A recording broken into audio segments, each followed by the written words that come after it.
Pertama, saudara, mari kita melihat asal-usul permusuhan Israel dan Edom. Tadi sudah saya singgung bahwa Israel dan Edom ini adalah dua saudara kembar dari Esau dan Yakub. Perhatikan Kejadian 25. Berdoalah Ishak kepada Tuhan untuk istrinya, sebab istrinya mandul. Tuhan mengabulkan doanya sehingga Ribka istrinya itu mengandung. Setelah genap harinya untuk bersalin, memang anak kembar yang di dalam kandungannya. 25. Keluarlah yang pertama, warnanya merah, seluruh tubuhnya seperti jubah berbulu. Sebab itu ia dinamai Esau. Jadi Esau itu artinya merah, ya, karena memang kulitnya kemerah-merahan juga. Ayat 26. Sesudah itu keluarlah adiknya, tangannya memegang tumit Esau. Sebab itu ia dinamai Yakub. Ishak berumur 60 tahun pada waktu mereka lahir. Jadi memang Esau dan Yakub ini adalah dua saudara kembar. Tapi saudara, sesuatu yang menarik adalah bahwa sejak mereka berdua masih ada dalam rahim ibu mereka, Ribka, kelihatannya keduanya sudah mulai tidak akur.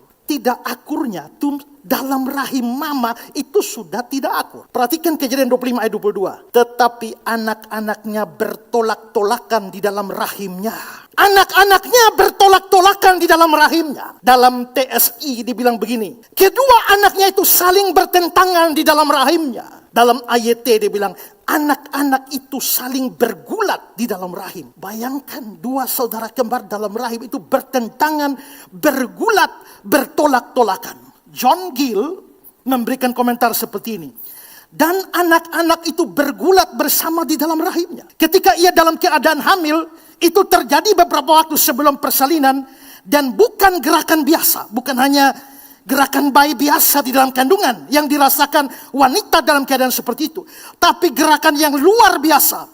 Kedua anak di dalamnya saling bersaing lebih dulu. Seolah-olah memperebutkan keunggulan atau siapa yang akan keluar lebih dulu sebelum waktu, ya. Jadi mereka berdua bergulat dan pengen siapa yang keluar sebagai anak pertama menurut Gill, ya.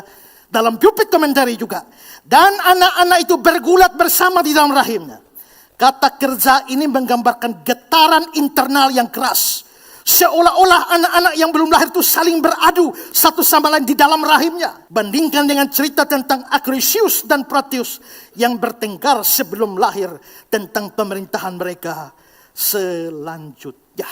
Saudara, mungkin rasanya aneh, tapi mungkin juga karena ibu-ibu yang hamil anak kembar itu juga cukup jarang. Dan kalaupun mereka hamil anak kembar, belum tentu mengalami hal yang sama. Tetapi saudara, secara medis, ini bukan sesuatu yang tidak masuk di akal, ya. Nah, ada suatu di dalam dunia medis, ada yang dikenal sebagai twin-to-twin transfusion syndrome, TTTS. Dan para ilmuwan itu menggunakan hal itu untuk mempelajari perilaku bayi kembar di dalam rahim ibu. Mereka memakai semacam MRI dan ditaruh di rahim ibu dan mempelajari secara detail kira-kira anak-anak kembar di dalam rahim seorang ibu itu mereka berinteraksi seperti apa. Dan menarik bahwa para ilmuwan dari Imperial College itu pernah mengamati. Ternyata pernah ada perkelahian antara dua anak kembar di dalam rahim ibu. Anak paling kecil cari korek duluan dengan menendang-menendang yang besar. Lalu yang besar seperti membuka mulut dan marah. Lalu membalas serangan dari yang kecil. Itu dalam foto MRI, video MRI. Coba kita lihat videonya.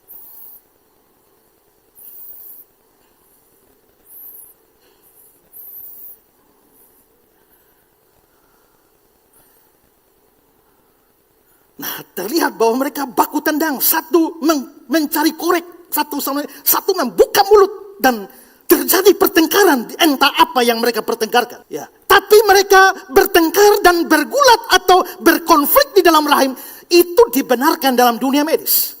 Karena itu cerita bahwa Esau dan Yakub itu sudah berkonflik di dalam rahim Ribka itu bukan sesuatu yang tidak benar. Nah, lalu Ribka itu lalu bertanya pada Tuhan, Tuhan kenapa bisa terjadi seperti ini? Apa yang terjadi? Apa maksudnya? Dan Tuhan memberi jawab kepada Ribka. Kejadian 25, 23. Firman Tuhan kepadanya, dua bangsa ada dalam kandunganmu. Dan dua suku bangsa akan berpencar dari dalam rahimmu. Suku bangsa yang satu akan lebih kuat dari yang lain. Dan anak yang tua akan menjadi hamba kepada anak yang muda. Henry bilang, sekarang dia tidak saja mengandung 2 anak, tapi juga 2 bangsa yang bukan hanya dalam perilaku dan kecenderungan mereka sangat berbeda satu sama lain, melainkan juga dalam kepentingan-kepentingan mereka berlawanan dan berseteru satu sama lain. Jadi memang 2 orang ini sudah bertikai di dalam rahim. Dalam rahim saja bertikai, apalagi di luar rahim. Ya. Nah, jadi saudara-saudara, kakak beradik itu akhirnya lahir dan mereka bertumbuh dengan gaya dan cara hidup yang berbeda sehingga membuat jarak di antara mereka makin jauh, dan keadaan ini diperparah karena rupanya mereka masing-masing adalah anak emas dari orang tua. Rupanya orang tua mereka pilih kasih. Ayat 27. Lalu bertambah besarlah kedua anak itu. Esau menjadi seorang yang pandai berburu, seorang yang suka tinggal di padang. Tapi Yakub adalah seorang yang tenang, yang suka tinggal di kemah. Ishak sayang kepada Esau, anak papa. Tapi Ribka kasih kepada Yakub, anak mama. Yakub anak mama, Esau anak papa. Dan akhirnya persoalan paling penting terjadi, yaitu soal hak kesulungan.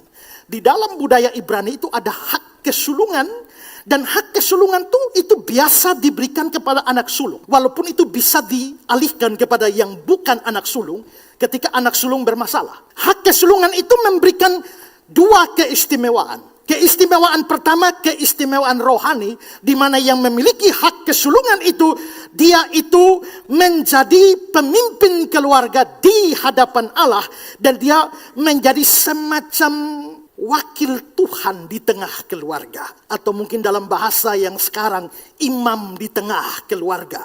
Biarpun istilah itu tidak lagi relevan di dalam perjanjian baru. Dan secara jasmani itu dia mewarisi harta kekayaan ayahnya 2 kali lipat dari anak yang lain. Jadi kalau anak yang lain dapat 10, dia dapat 20. Itu anak sulung. Perhatikan Ulangan 21. Tetapi dia harus mengakui anak yang sulung, anak dari istri yang tidak dicintai itu, dengan memberikan kepadanya 2 bagian dari segala kepunyaannya. Kenapa istri yang tidak dicintai? Karena orang bisa kawin 2-3, tapi istri pertama bisa tidak dicintai seperti Lea. Tapi istri kedua, ya, itu dari Rahel, itu dicintai. Tapi tidak peduli, si suami itu biarpun dia tidak cinta istri pertama, tapi kalau anak dari istri pertama itu adalah anak sulung, harus diberikan. Memberikan kepadanya 2 bagian dari segala kepunyaannya. Nah, itu hak kesulungan. Kalau begitu, Esau lahir duluan. Mungkin gara-gara hak kesulungan itulah 2-2 berebutan siapa keluar duluan dari rahim. Ya. Tapi yang pasti sekarang menjadi milik Esau. Tapi sayangnya Esau menjualnya pada adiknya Yakub demi menukarnya dengan semangkuk kacang merah. Ya, Kejadian 25. Pada suatu kali Yakub sedang memasak sesuatu. Lalu datanglah Esau dengan lelah dari padang. Kata Esau kepada Yakub, berikanlah kiranya aku menghirup sedikit dari yang merah-merah itu, karena aku lelah.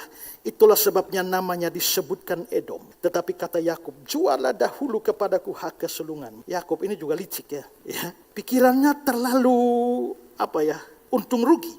Sahut Esau, sebentar lagi aku mati. Apakah gunanya bagiku hak kesulungan itu? Kata Yakub, bersumpahlah dahulu padaku. Maka bersumpahlah ia kepada Yakub, dan dijuallah hak kesulungan kepadanya. Lalu Yakub memberikan roti dan masakan kacang merah itu kepada Esau. Dia makan, minum, lalu berdiri dan pergi. Demikianlah Esau memandang ringan hak kesulungan.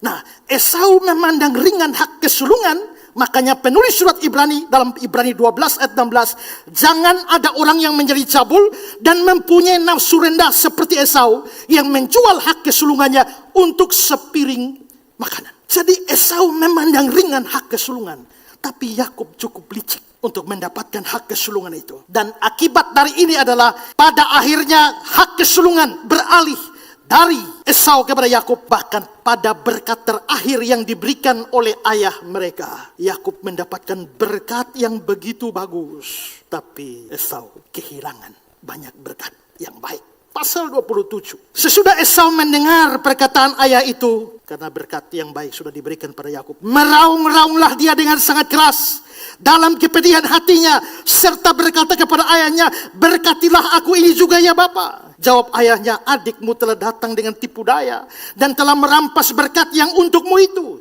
Kata Esau, bukankah tepat namanya Yakub, karena dia telah 2 kali menipu aku. Hak kesulunganku telah dirampasnya. Nah, ini Esau kurang ajar ini. Dia yang jual, tapi dia menuduh adiknya merampasnya. Dan sekarang dirampasnya pula berkat yang untukku. Lalu katanya, apakah Bapak tidak punya berkat lain padaku? Lalu Ishak menjawab Esau, katanya, sesungguhnya telah kuangkat dia menjadi tuan atas engkau, dan segala saudaranya telah kuberikan kepadanya menjadi hambanya, dan telah kubekali dia dengan gandum dan anggur. Maka kepadamu apa lagi yang dapat kuperbuat, ya anakku? Kata Esau kepada ayahnya, hanya berkat yang satu itukah ada padamu ya Bapa? Berkatilah aku ini juga ya Bapa. Dan dengan suara keras menangislah Esau. Lalu Ishak ayahnya menjawab, sesungguhnya tempat kediamanmu akan jauh dari tanah-tanah gemuk di bumi dan jauh dari embun dari langit di atas. Engkau akan hidup dari pedangmu dan engkau akan menjadi hamba adikmu. Tetapi akan terjadi kelak apabila engkau berusaha sungguh-sungguh, maka engkau akan melemparkan kuk itu dari tengkukmu. Dalam bahasa penulis Ibrani dibilang begini, sebab kamu tahu bahwa kemudian ketika Esau hendak menerima berkat itu, dia ditolak. Sebab dia tidak beroleh kesempatan memperbaiki kesalahannya, sekalipun dia mencari dengan mencucurkan air mata. Semua ini menyebabkan konflik kakak beradik ini dimulai. Yakub yang licik dan bersifat menipu versus Esau yang memandang ringan hak berkat kesulungan. Dan ini menciptakan benih dendam yang luar biasa di dalam hati Esau terhadap adiknya. Pasal 27, 41-42. Esau menaruh dendam kepada Yakub karena berkat yang telah diberikan oleh ayahnya kepadanya. Lalu dia berkata kepada dirinya sendiri, hari-hari bergabung karena kematian ayahku tidak akan lama lagi. Pada hari itu Yakub adikku itu akan kubunuh. Ketika diberitahukan perkataan pada Esau, anak sulung itu kepada Ribka, maka disuruhlah memanggil Yakub anak bungsunya. Lalu berkata kepadanya, Esau kakakmu bermaksud membalas dendam dan membunuh engkau. Atas saran mamanya, Yakub lalu melarikan diri dari rumah dan pergi tinggal di pamannya Laban. Sampai akhirnya dia menikah dengan anak pamannya Lea Rahel. Dan memperoleh begitu banyak harta, kekayaan, kambing domba, budak-budak. Dan setelah semua itu, setelah dia sudah mendapatkan semua itu, kesuksesan, sekarang dia kembali dan dia begitu takut sekali sama Esau. Itulah sebabnya dia berdoa dan bergumul dengan Tuhan di sungai Yabok dalam cerita kitab Kejadian pasal yang ke-32. Dan Esau juga datang membawa 400 orang. Yakub sudah takut. Dan karena itu dia mulai atur strategi, pasang semua anaknya, pembantunya. Dan kalau kita pelajari formasi yang dibentuk oleh Yakub itu luar biasa. Dia taruh semua, kan dia punya istri 2 ada, dan juga gundik-gundik. Lea tidak dicintainya, Rahel dicintainya. Maka Lea dan anak-anak taruh di depan, tapi Rahel dan anak-anaknya taruh di belakang. Menarik sekali. Yang tidak dicintai taruh supaya Esau datang, itu korban pertama. Tapi yang disayangi itu di tempat kedua. Tapi sesuatu terjadi. Esau yang datang melihat Yakub. Kejadian 33 ayat 4. Tetapi Esau berlari mendapatkan dia. Di dekatnya dia, dipeluknya lehernya, dan diciumnya dia. Lalu bertangis-tangisanlah mereka. Dendam selesai pada kakak adik. Yakub mau kasih banyak barang kepada Esau. Esau bilang, tidak adik. Ya, punya saya juga banyak. Esau menawarkan untuk mengawal Yakub. Tapi Yakub bilang, kakak jalan duluan saja. Para penafsir mengatakan mungkin dia agak takut. Di tengah jalan kakaknya berbalik. Jadi lebih baik kakak jalan duluan saja. Tapi sejarah mencatat bahwa sampai akhir hidupnya Esau dan Yakub tidak pernah bertikai lagi.